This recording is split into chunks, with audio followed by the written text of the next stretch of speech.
नमस्कार विद्यार्थी मित्रांनो, आजच्या व्हिडिओमध्ये आपण स्कॉलरशिप इयत्ता 7वीच्या अभ्यासक्रमातील त्रिकोणाचे गुणधर्म, जो काही महत्त्वाचा पहिला गुणधर्म आहे, त्रिकोणाचे तीनही कोनांच्या मापांची बेरीज 180 अंश असते, यावर आधारित काही प्रश्न या व्हिडिओमध्ये पाहणार आहोत. म्हणून विद्यार्थ्यांनो, जर तुम्ही आपल्या पेजवर नवीन असाल तर पेजला आत्ताच फॉलो करा आणि व्हिडिओ आवडल्यास व्हिडिओला लाईक आणि जास्तीत जास्त शेअर नक्की करा. तर पहा प्रश्न काय, सोबतच्या आकृतीवरून सर्वात लहान कोनाच्या बाह्य कोनाचे माप किती? तर पहा, सर्वात लहान कोनाचा बाह्य कोन आपल्याला शोधायचं आहे. मग आधी आपल्याला लहान कोन शोधायचं आहे. मग लहान कोन शोधण्यासाठी आधी आपल्या प्रत्येक कोनाचं माप शोधण्यासाठी एक्सचं किंमत शोधायचं आहे. मग पहा, त्याच्यासाठीच आपल्याला त्रिकोणाचा पहिला गुणधर्म वापरायचा आहे की त्रिकोणाचे तीनही कोनांच्या मापांची बेरीज 180 अंश असते. म्हणजे x 3x 4x आणि 5x.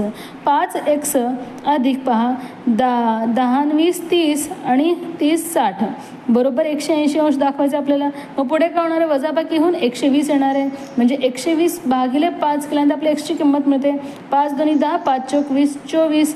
मग 24 अधिक 10 केल्यानंतर पहा इथे 34 येतं. मग सर्वात लहान कोन हाच असणार आहे, कारण पहा इथे अधिक 30 आहे आणि 3x अधिक 20 आहे. मग 34. मग त्रिकोणाचा जो काही आता याचा बाह्य कोन जो काही असणार आहे तो काय असणार आहे विद्यार्थ्यांनो, त्रिकोणाचा जो काही बाह्य कोन असतो, कोणत्याही त्रिकोणाचा बाह्य कोन उरलेल्या दोन कोनांच्या मापांची बेरीज इतका असतो. म्हणजेच 180 मधूनच आपल्याला याला वजा करायचं आहे.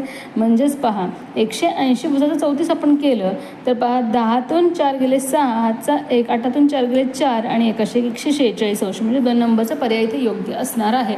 त्याला तुम्हाला गोल करायचं आहे. तर असे हे गुणधर्मावरील प्रश्न असतात मुलांना, फक्त आपल्याला विचार करून वापरायचं असतं परीक्षेमध्ये.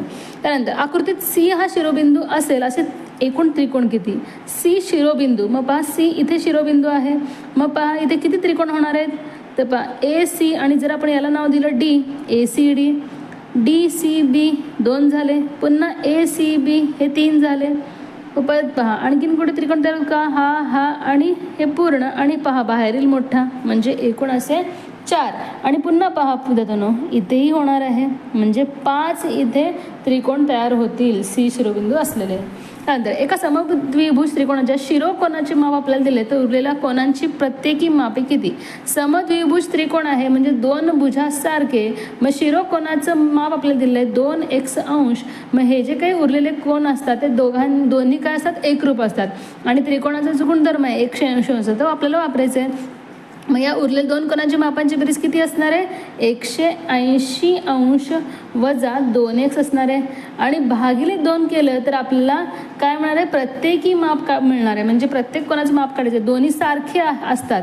कारण समद्विभुज त्रिकोणामध्ये जे काही पायालगतचे कोन असतात ते एकरूप असतात, म्हणजे त्यांचं माप सारखं असतं. हा देखील त्याचा गुणधर्म आहे समद्विभुज त्रिकोणाच्या बाबतीत.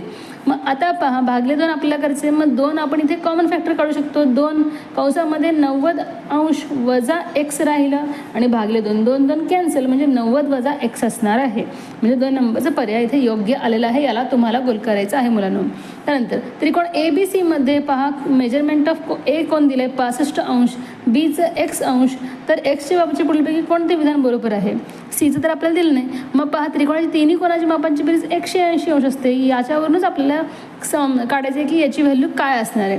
मग 180 वजा 65 केलं तर पहा उत्तर किती येतं? 10तून 5 गेले 5, हातचा 1, 18तून 7 गेले 11, म्हणजे 115 अंश. म्हणजे जे काही उरलेलं बी आणि सी यांची बेरीज असणार आहे 115 अंश. कारण त्रिकोणाची तिन्ही कोनाच्या मापांची बेरीज 180 अंश असते त्या गुणधर्मावर आधारित. मग आता पहा एक्स बाबतचे कोणते विधान योग्य असणार आहे? एक्स बरोबर 115 असेल का? नाही, कारण दोघांची बेरीज 115 येते. एक्स हे मोठं असेल का 115 पेक्षा? नाही. एक्स हे पहा लहान किंवा इक्वल तर येणार नाही, म्हणून हेही आपल्याला घेता येणार नाही. म्हणजे तो लहानच असणार आहे. म्हणजे 4 नंबरचाच पर्याय इथे योग्य असणार आहे. याला तुम्हाला गोल करायचं आहे.